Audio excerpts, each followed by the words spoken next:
Trimming, which is the process of adjusting the beginnings and ends of the clips in your sequences, is a really big deal in Premiere Pro CS6. Adobe have done an enormous amount of work to turn the trimming features into something quite wonderful. I'm going to run through each of these to give you an introduction to the techniques you'll use all the time in Premiere Pro, but the trick to it is always to try them out hands-on and experiment. This is probably the only way really to learn how trimming works. I've got two simple clips on the timeline here, and I've switched off the audio monitoring, so we're going to get a pretty clean experience with not lots of rumble from some of these cameras. And let me just drag over a little bit, resize my timeline a little bit, maybe zoom in a little bit. So let's look at this bike race cable 4 shot as an example. The simplest way for me to trim this clip is to simply hover my mouse over the end of it, click and drag. And as I do, you'll see up in the program monitor at the top right, I'm getting the frame that I'm currently on. When I release the mouse, I've trimmed and I've left a gap. Pretty straightforward. I'm just going to undo. Now, if I do the same thing again, but I hold down the Control or the Command key and click and drag, I'm getting the same information in the program monitor, but I'm also getting on the right in the program monitor the first frame of the clip after this one. And you'll see why in a moment. When I release the mouse, it's going to move that shot. So I'm making an adjustment to the position of that shot on my timeline. I'm going to undo again.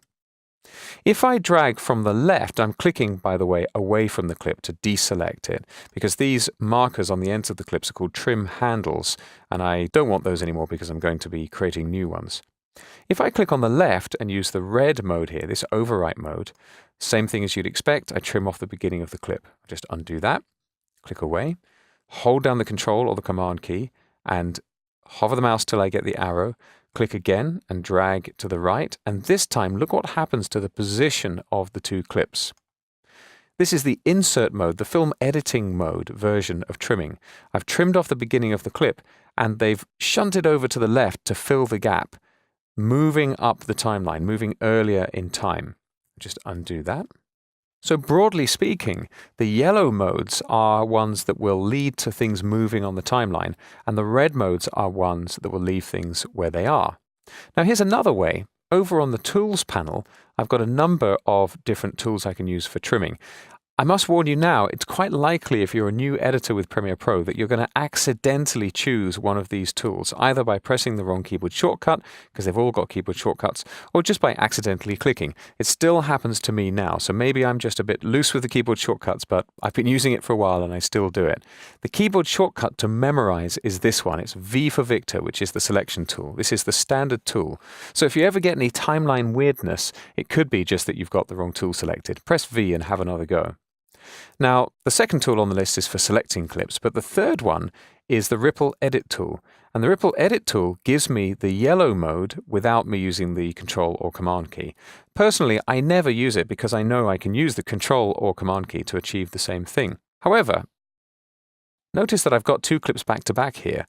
So if I go to the third option on the list here for trim tools, which is the Rolling Edit tool, I get a double-headed red icon. Now, I'm not going to be able to trim left with this because I can see from that bike race cable shot, I don't have any handles. I'm on the first frames of the clip. But I'm going to click and drag to the right. And now as I drag, you can see on the left, I'm getting the last frame of the first shot. And on the right, I'm getting the first frame of the second shot. So I'm actually adjusting the timing of both clips at the same time. There we go. Now, because I'm adjusting both by exactly the same amount, this type of trim is not going to adjust the duration of your tracks. It's not going to change the duration of your sequence at all.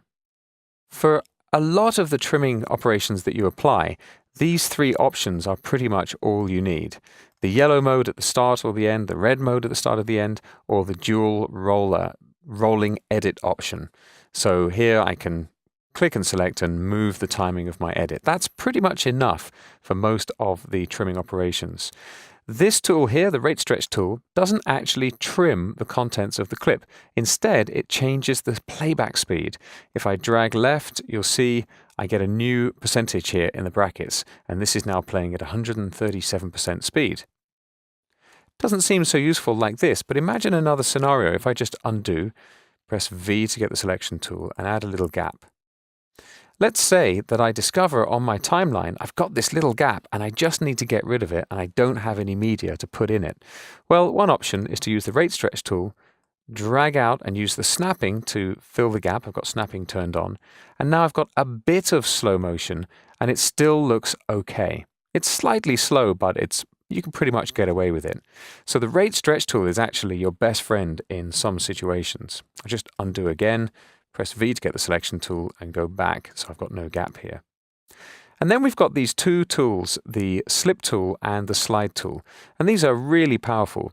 I'm still convinced that the slip tool is the single most powerful, unique feature that nonlinear editors have, simply because it bends the rules of reality in my brain. I'm going to select this tool and I'm going to click in the middle of this bike race cable shot, and I'm going to start dragging.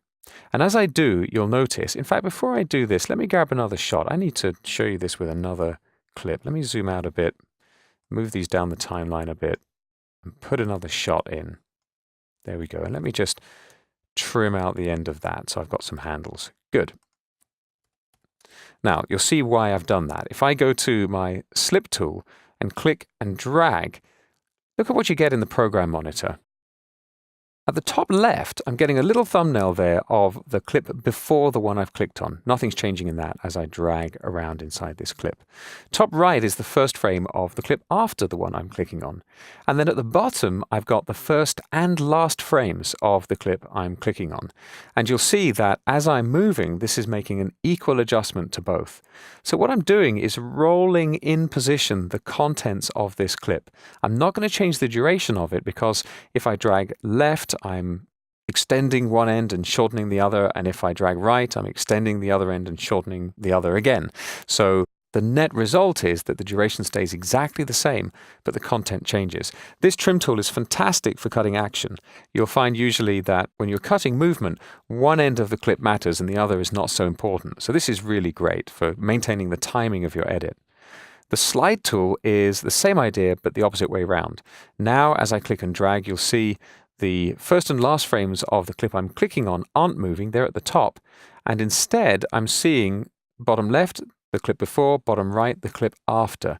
And when I let go, the clip's moved on the timeline. I've effectively shortened this clip just as I've extended this clip. The duration stays the same, but I've moved the middle clip along the timeline. That's a slide trim.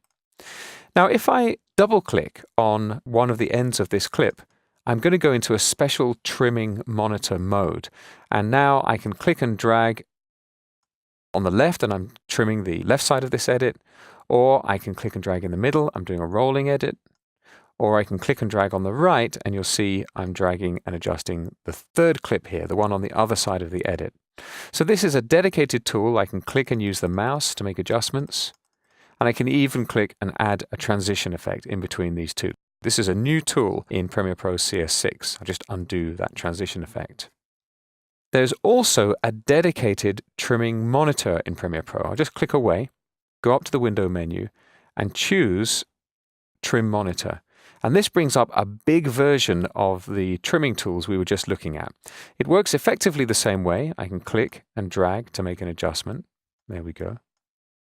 But I get a bit more information. I can see the handles. I can do 1 frame or 5. I can use a jog controller for the center of the edit, or just the clip on the left. Let me move up a bit so you can see here, or just the clip on the right. You can see I'm adjusting that. And I can jump to the previous edit and the next edit. There's a lot of controls like this in the trimming monitor. It's a pretty useful tool, although, again, I have to say, almost all of the trimming I do directly on the timeline, just using the Control or the Command key. So that's trimming on the timeline with Premiere Pro CS6.